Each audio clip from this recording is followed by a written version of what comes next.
Assalaamu calaykum. Ku soo dhawaada channelka wax ii sheeg.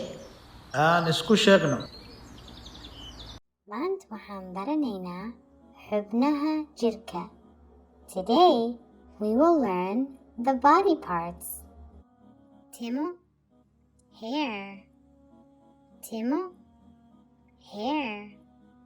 Timo dheer buu leeyahay. He has long hair. Madax, head. Madax, head. Kani waa madaxayga. This is my head. Il, eye. Indho, eyes. Il, eye. Indho, eyes. Waad indho qurxoon tahay. You have beautiful eyes. Dheg, ear.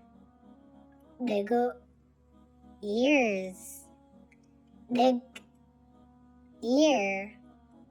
Dhego, ears.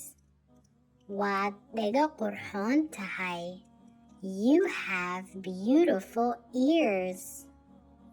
Dhaban or dan. Cheek.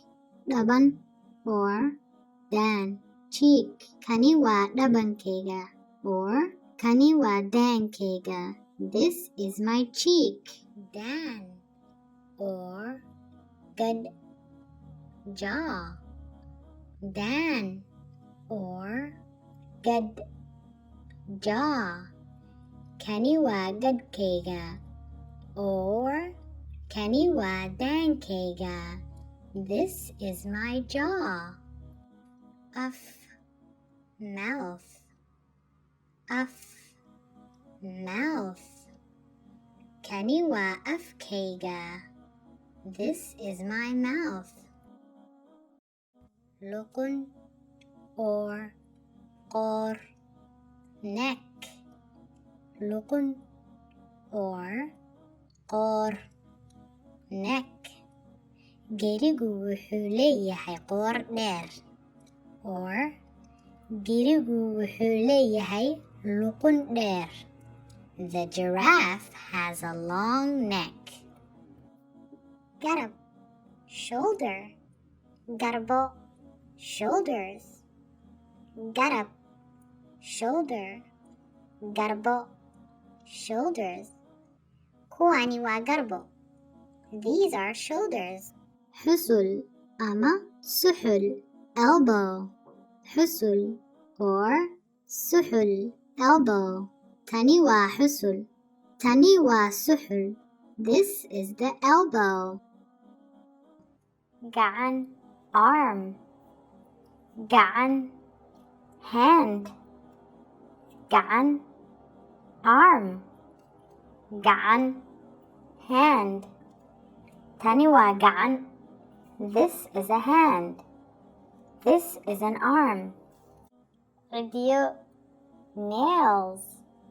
Ciddiyo, nails. Kuwani waa ciddiyo. These are nails. Far, finger. Faro, fingers. Far, finger. Faro, fingers. Kuwani waa faro. These are fingers. Calool, stomach. Calool, stomach. Tani waa calool. This is the stomach. Lug, leg. Lugo, legs.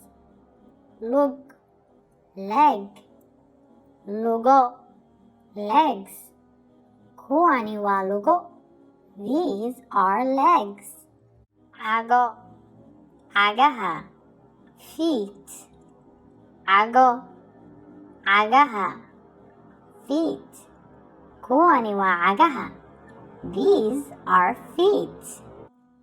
Jilib or lowga. Knee. Jilbaha or lowyaha.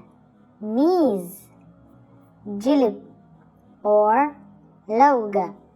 knee jilbaha or lawyaha knees kuwani waa jilbaha or kuwani waa lawyaha these are the knees ciribta heel ciribta heel tani waa ciribta this is the heel mar kale nala wadaag sidaan wax isku sheegno.